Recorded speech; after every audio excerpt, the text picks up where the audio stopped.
ناظرین کرام، السلام علیکم ورحمۃ اللہ تعالی وبرکاتہ۔ امید ہے آپ تمام حضرات بخیر و عافیت سے ہوں گے۔ اللہ تبارک و تعالی ہم سب کی عمر میں برکتیں عطا فرمائے۔ سواگت ہے آپ تمام حضرات کا اپنا جمالی نیٹ ورک میں۔ آج ہم آپ کو بتائیں گے کہ ہمارے آقا صلی اللہ تعالی علیہ وسلم کی چاند پر، سورج پر حکومت ہے۔ پیارے آقا صلی اللہ تعالی علیہ وسلم کی چاند پر حکومت ہے، تو آپ صلی اللہ علیہ وسلم نے چاند کے دو ٹکڑے کس طرح سے کیے، یہ آپ نے کل سماعت کیا پچھلی ویڈیو میں۔ آج ہم آپ کو بتائیں گے کہ پیارے آقا صلی اللہ تعالی علیہ وسلم کی چاند پر حکومت ہے کہ ایک روز مقام صحبہ میں حضور صلی اللہ تعالی علیہ وسلم نے نماز ظہر ادا کی اور پھر حضرت علی رضی اللہ تعالی عنہ کو کسی کام کے لیے روانہ فرمایا۔ حضرت علی رضی اللہ تعالی عنہ کے واپس آنے تک حضور صلی اللہ تعالی علیہ وسلم نے نماز عصر بھی ادا فرما لی، اور جب حضرت علی واپس آئے تو ان کی آغوش میں اپنا سر انور رکھ کر حضور صلی اللہ علیہ وسلم سو گئے۔ حضرت علی نے ابھی تک نماز عصر ادا نہ کی تھی، ادھر سورج کو دیکھا تو غروب ہونے والا تھا۔ حضرت علی سوچنے لگے کہ ادھر رسول خدا آرام فرما رہے ہیں، ادھر نماز خدا کا وقت ہو رہا ہے۔ رسول خدا صلی اللہ تعالی علیہ وسلم کے آرام کا خیال رکھوں تو نماز جاتی ہے، اور نماز کا خیال رکھوں تو رسول خدا صلی اللہ تعالی علیہ وسلم کے آرام میں خلل واقع ہوگا۔ حضرت علی رضی اللہ تعالی عنہ سوچنے لگے، کروں تو کیا کروں؟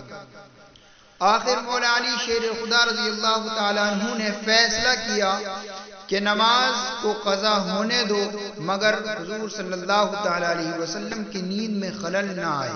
چنانچہ سورج ڈوب گیا اور عصر کا وقت جاتا رہا۔ حضور صلی اللہ علیہ وسلم اٹھے تو حضرت علی رضی اللہ تعالی عنہ کی آنکھوں کو مغموم دیکھا۔ وجہ دریافت کی تو حضرت علی رضی اللہ تعالی عنہ نے عرض کیا، یا رسول اللہ، میں نے آپ کے آرام کو پیش نظر ابھی تک نماز عصر نہیں پڑھی اور سورج بھی غروب ہو گیا۔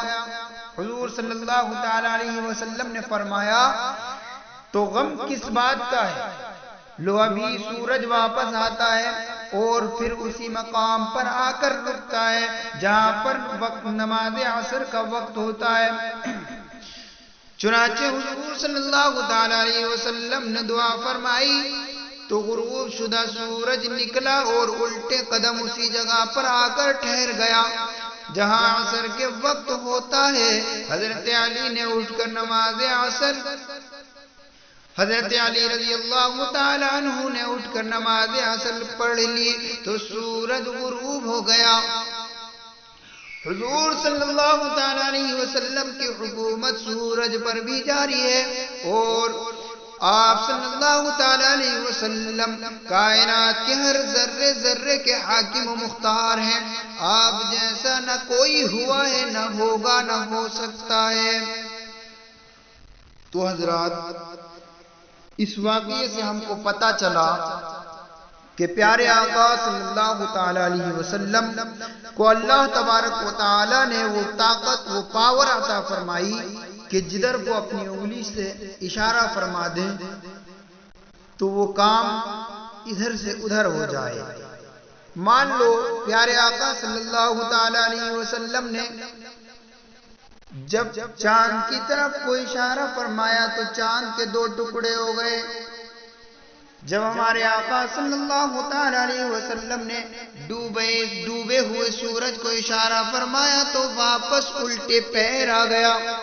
اس لیے تو شاعر نے کہا کہ سورج الٹے پاؤں پلٹے، چاند اشارے سے ہو جا، اندھے نجدی دیکھ لے قدرت رسول اللہ کی۔ السلام علیکم۔